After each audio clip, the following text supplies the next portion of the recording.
Atas nama Bapa dan Putra dan Roh Kudus, amin. Shalom Aleichem bersama Mesia. Selamat bertemu kembali saudara dengan saya, Episkop Daniel dari Nikopolis, pemimpin dan pendiri dari Gereja Ortodoks Indonesia. Kita akan melanjutkan acara kita kali ini, yaitu menjawab pertanyaan-pertanyaan saudara. Tetapi sebelum itu, saya hendak menawarkan kepada saudara-saudara, ini ada buku baru yang baru kami terbitkan. Sebenarnya ini hanya penerbitan ulang daripada format yang lama mengenai garis waktu sejarah Gereja Timur, dan isinya ini mengenai dari abad pertama ya, bagaimana Gereja Ortodoks itu ada. Saya tunjukkan contohnya ya. Ini ada tabel tulisannya. Ini. Tahun ini ada apa, kalau sejarah sekulernya ada apa, kalau kehidupan gereja bagaimana, dan ini kita mulai dari sejarah gereja tahun 5600 sebelum Masehi sampai nanti tahun 1 Masehi. Di sini Pontius Pilatus, jelas semua.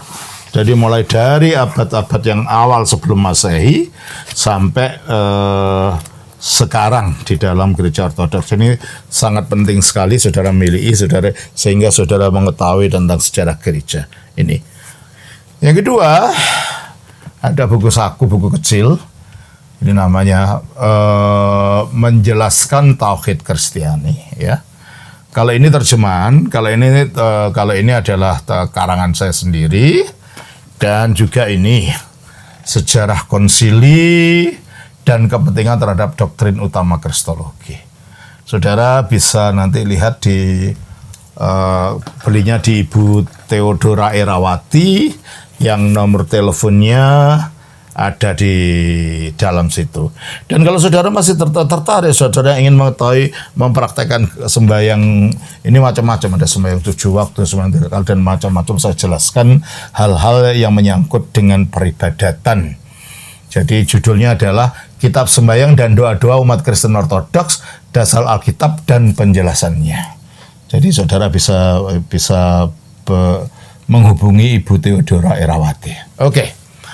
Baik, saudara, pertanyaan kali ini dari saudara Nathan Tangguh, berasal dari Sumba Timur, Kota Waingapu, NTT ya.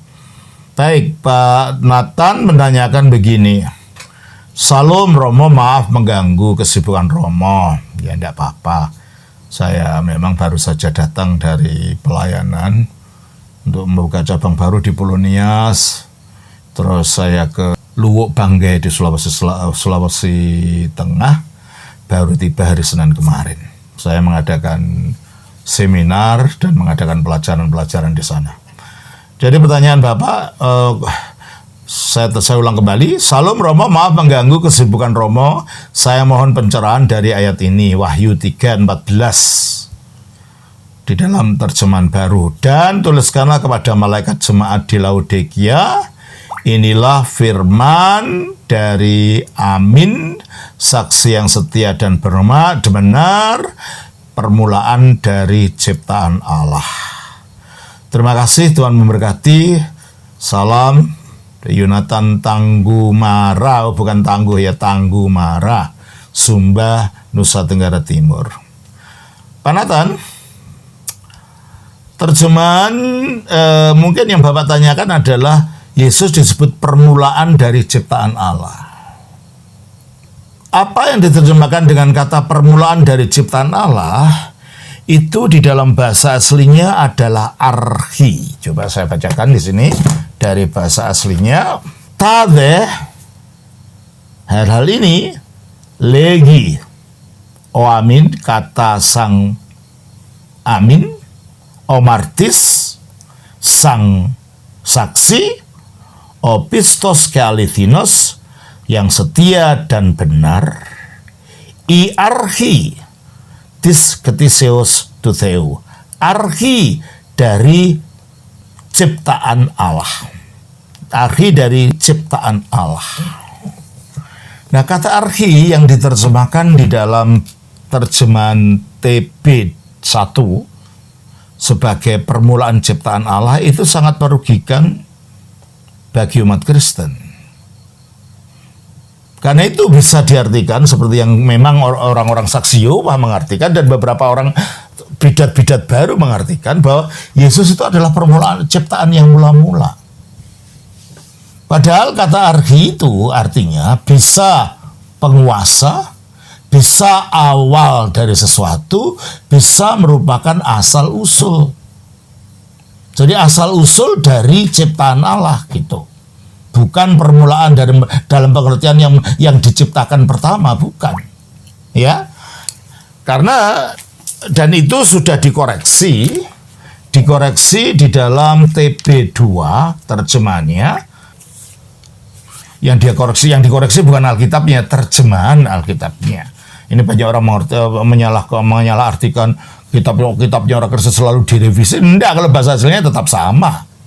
Yang direvisi itu terjemahannya karena bahasa Indonesia selalu berkembang, gitu. Inilah firman dari Amin, saksi yang setia dan benar, sumber dari ciptaan Allah.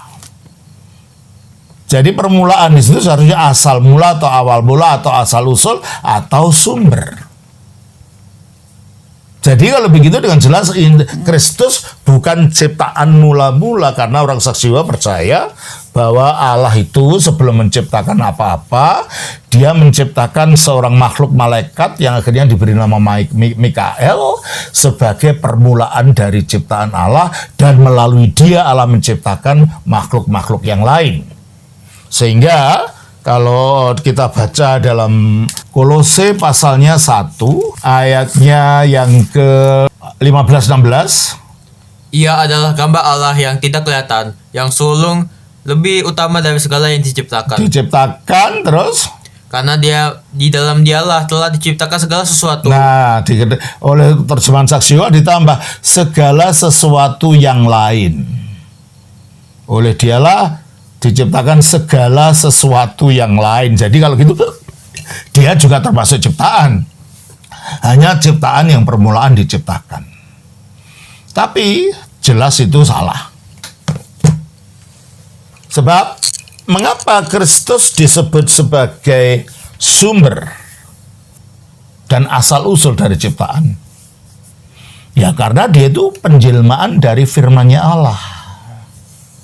Maka adalah keliru mereka yang mengatakan bahwa Yesus itu manusia biasa, bukan yang ditempati firman. Itu ajaran dari Nestorius yang ditolak oleh gereja Ortodoks pada zaman purba tahun 431 di dalam Konsili Ekumenis yang ketiga tahun 431 di kota Efesus, di mana Nestorius mengatakan Maria hanya melahirkan manusia biasa, lalu manusia biasa anaknya Maria itu lalu dimasuki oleh Logos.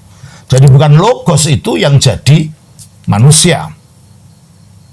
Dan itu yang dikatakan di dalam Yohanes pasal 1 ayat 14. Dan akhir-akhir ini juga ada di Indonesia ini yang menyebarkan ajaran itu. Yesus itu manusia biasa karena baiknya akhirnya dia dimasuki oleh Logosnya Allah. Bukan. Dia memang Logos yang menjadi manusia. Coba kita baca di dalam Yohanes pasal 1 ayat 1. En archi in ologos.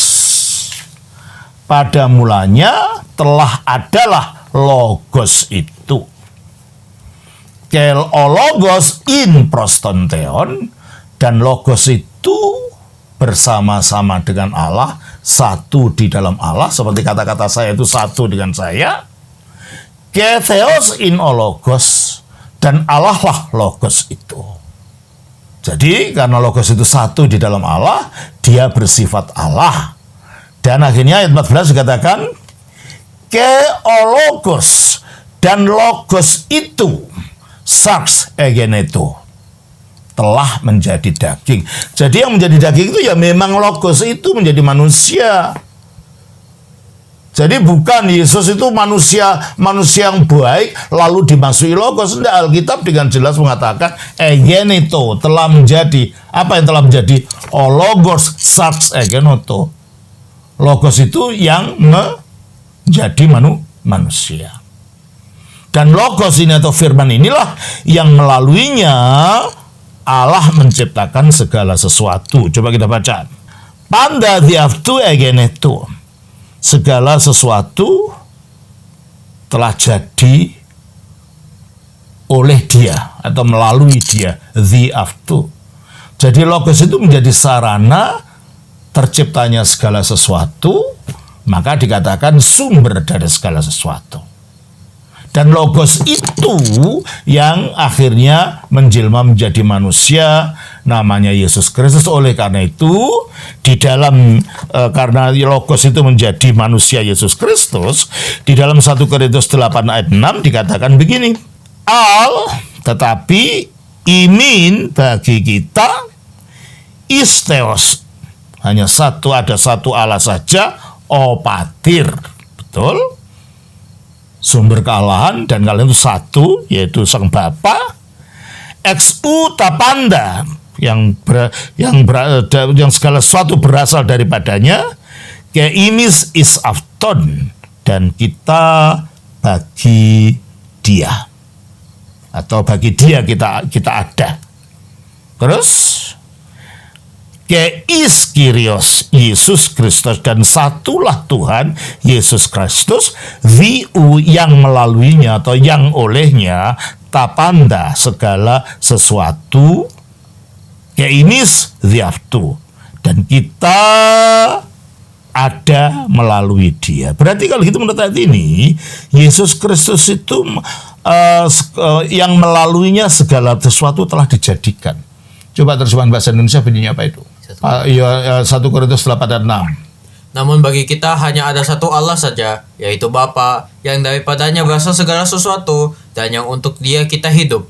Dan satu Tuhan saja, yaitu Yesus Kristus, yang oleh segala sesuatu yang olehnya segala sesuatu telah dijadikan. Nah, berarti segala sesuatu itu jadi karena Yesus Kristus. Nah, kalau dia hanya manusia biasa, bagaimana segala sesuatu bisa jadi oleh Yesus Kristus?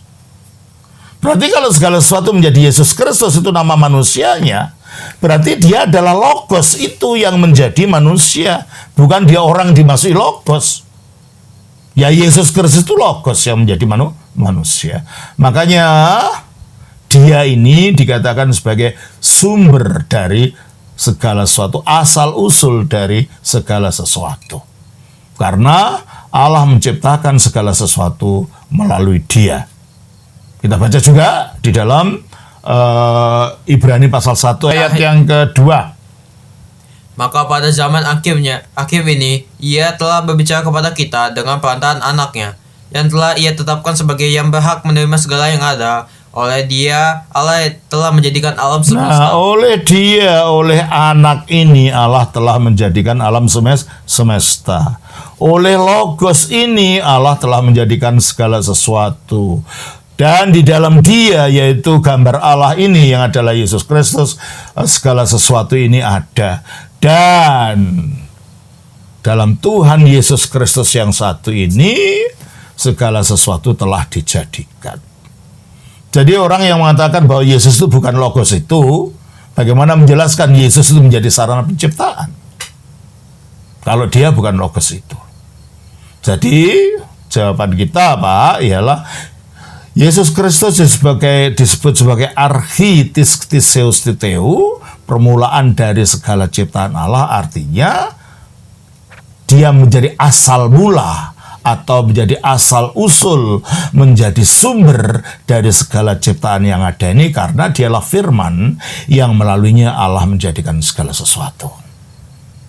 Pak, saya kira itu yang bisa saya berikan jawaban singkat untuk Bapak mengenai makna dari Wahyu pasal 3 ayat 14. Tuhan berkati. Shalom. Dalam Bapa, Putra, Roh Kudus. Amin.